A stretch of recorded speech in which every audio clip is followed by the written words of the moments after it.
Why, hello, little ones. It's a pleasure to see you again. Have you been well since the last time we were together? We do hope so. We care ever so much about each and every one of you. Well now, since the last time that we were here in the safe space, we've had a lot of sheep join Bo Peep's flock on the wall, watched under by the careful gaze of the noble knight. These are new sheep, and they have new names. Would you like to see what they are? You would? All right, excellent. Let's have a look, shall we? I see E, and Amalia, and Yuki, and Eve, and Connor, and Pearl, and Danny, and Anne. And what's this? We have Christopher, and John, and Christopher D., Jack, Evelyn, Leo, Alice, Elliot, Claire, Jaxie, Sarah, Sierra, Amelia, Mia, Brownie, Kai, Evelyn, Lammy, Ash, Raja, Dodie, Oscar, Beep, and Oscar. Those are all the sheep, all the names of the sheep. And do you know what? Those are your names on the sheep, each and every one of them. So now you are part of the safe space as well. Well now, the last time it was Christmas, wasn't it? And we read the wonderful Santa's Workshop. But this time I thought perhaps we were due for a new story. So I've chosen the wonderful Tootle, all about a little engine who gets in quite a lot of trouble. But whatever have I done with it? It's not over here by the castle and the sheep. It's not over here by Bitsy and Betsy. I wonder where it could be. I know. Let's have a look in the chest, shall we? Excuse me, Mr. Bear. We'll have to move you temporarily. Isn't he a lovely bear? He's so terribly pink, and he has this perfectly lovely heart with a terribly important word written on it. Do you know what that word is? Yes, it's love. L-O-V-E. Love. And that's a terribly important word to remember because you are loved. All right, Mr. Bear, we'll set you there momentarily while we open up the chest. What's this? More books. And sure enough, here's the book that we're looking for. Tootle. All right, Mr. Bear, we'll let you hold that momentarily while we close up the chest. So you'll have a place to sit and listen to the story too. Up you go. There you are, all ready. Now then, are you ready? Do you have your favorite blankie or your stuffie or your favorite toy? If not, go and get them. We'll be right here waiting for you. Do you have them now? Excellent. All right, gather round, snuggle up, and put your best listening ears on as we listen to Tootle. Tootle. Story by Gertrude Crampton. Pictures by Tibor Gergely.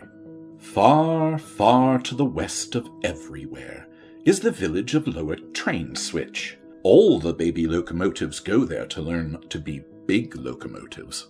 The young locomotives steam up and down the tracks, trying to call out the long, sad toot of the big locomotives. But the best they can do is a gay little tootle. Lower Train Switch has a fine school for engines. There are lessons in whistle blowing, stopping for a red flag waving, puffing loudly when starting, coming around curves safely, screeching when stopping, and clicking and clacking over the rails. Of all the things that are taught in the Lower Train Switch School for Locomotives, the most important is, of course, staying on the rails no matter what. The head of the school is an old engineer named Bill. Bill always tells the new locomotives that he will not be angry if they sometimes spill the soup pulling the diner. or if they turn the milk to butter now and then, but they will never be good trains unless they get 100 A+ in staying on the rails no matter what. All the baby engines work very hard to get 100 A+ in staying on the rails. After a few weeks, not one of the engines in the lowest range switch school for trains would even think of getting off the rails, no matter what. One day, a new locomotive named Tootle came to school. "Here's the finest baby I've seen since old 600, thought Bill. He patted the gleaming young locomotive and said, "How'd you like to grow up to be the flyer between New York and Chicago?" "If a flyer goes very fast, I should like to be one," Tootle answered. "I love to go fast. Watch me." He raced all round the roundhouse.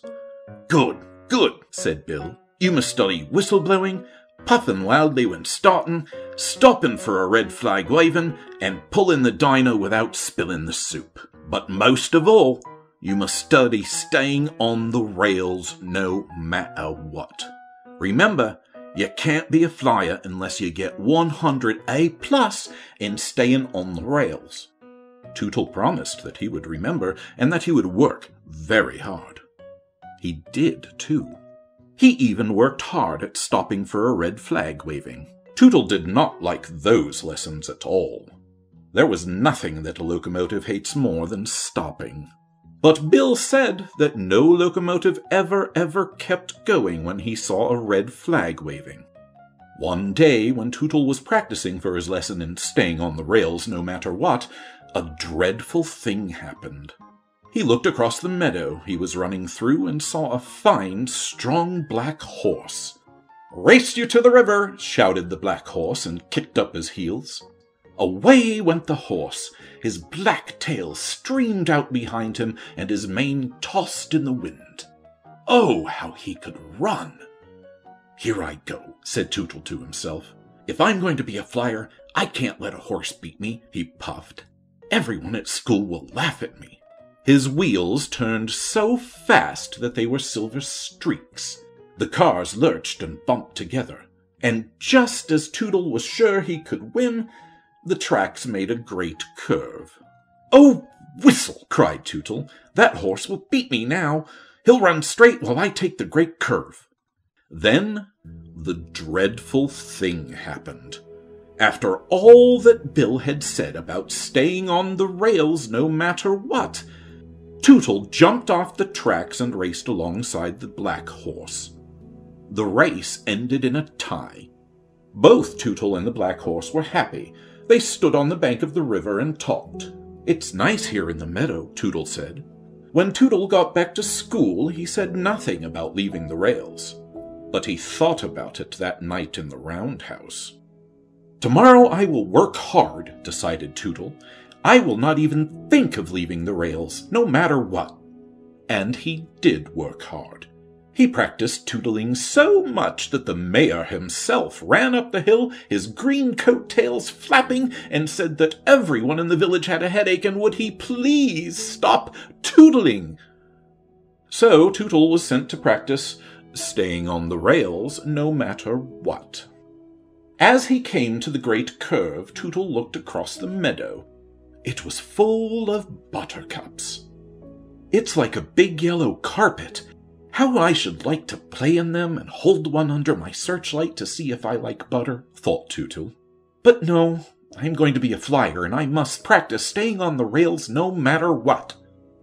Tootle clicked and clacked around the great curve. His wheels began to say, over and over again, "Do you like butter? Do you like butter? Do you like butter? Do you like butter?" "I don't know," said Tootle crossly, "but I'm going to find out." He stopped much faster than any good flyer ever does, unless he is stopping for a red flag waving. He hopped off the tracks and bumped along the meadow to the yellow buttercups. "What fun!" said Tootle, and he danced around and held one of the buttercups under his searchlight. "I do like butter," cried Tootle. "I do." At last the sun began to go down, and it was time to hurry to the roundhouse. That evening, while the chief oiler was playing checkers with old Bill, he said, "It's queer. It's very queer. But I found grass between Tootle's front wheels today."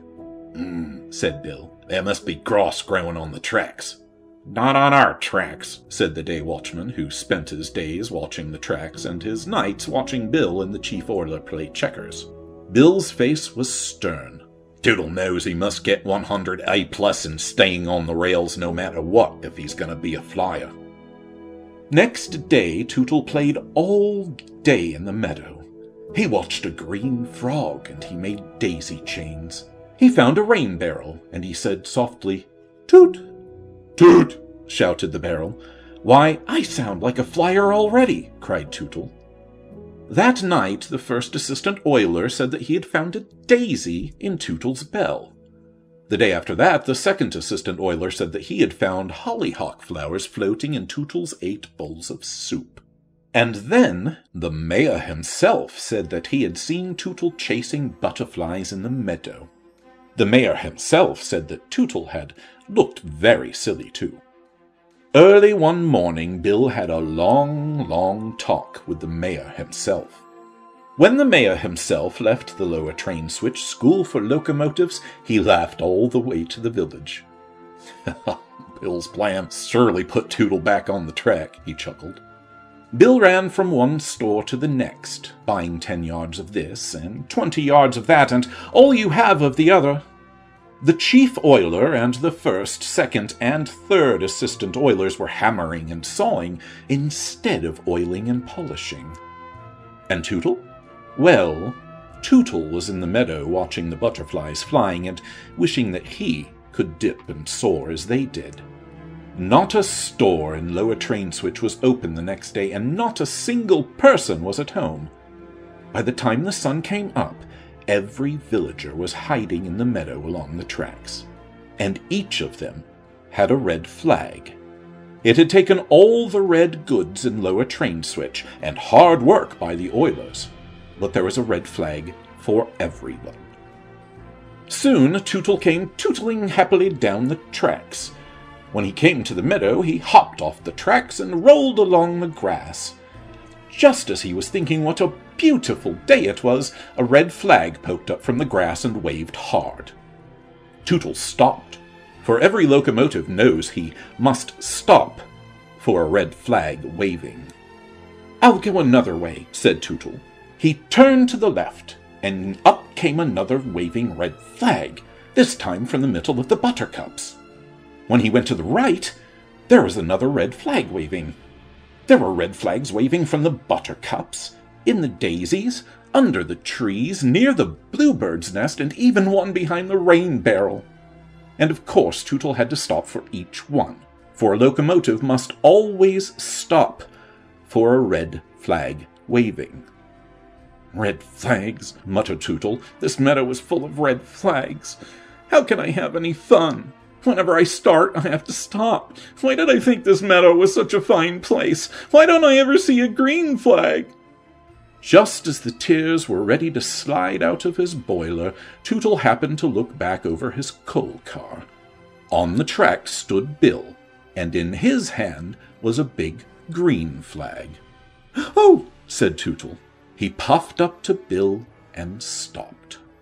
"This is the place for me," said Tootle. "There's nothing but red flags for locomotives that get off their tracks." "Hooray!" shouted the people of Lower Train Switch, and jumped up from their hiding places. "Hooray for Tootle the Flyer! Now Tootle is a famous 2 miles a minute flyer." The young locomotives listen to his advice. Work hard, he tells them.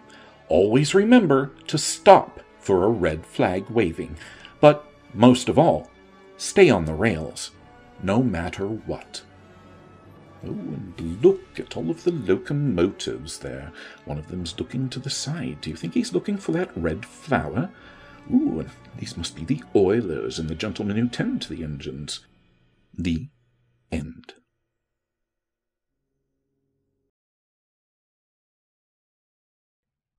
Wasn't that a lovely story? Oh, Tootle getting himself off the tracks, and with the help of old Bill and the townspeople, getting right back on them. You know, Tootle didn't see the harm in what he was doing, despite the fact that it was against the rules and common sense, and I know that that can be like us on the inside as well as the outside sometimes. Sometimes we can be so caught up in what we're doing, so focused on it, that we fail to see the effects on those around us. And that's when it's up to the others around us, our loved ones or our friends or the community, to pick up those red flags and wave them in front of our noses like they did with old Tootle, eh? That's the signal to tell us to stop and think and listen, because we might not be seeing the whole picture or even understand that we're not being nice or not following the rules. Sometimes it requires that outside perspective in order to put things right again. So, the next time that someone tells you something that you may not like, you might want to give them a good listen, instead of just being angry. After all, they might be after your own good. I think that would be a good thing to do, don't you? Well, little ones, that's all for this time. We'd like to thank you for listening, and we'd like to thank your older brothers and sisters for allowing you to come to the safe space and be with us. Now then, before we go, there are 3 very important things to remember, aren't there? And I thought it would be an excellent idea if we said them all together. So, always remember that you are loved, that you are strong, and that you are not alone. I'm Percival. Thank you for watching. Goodbye now.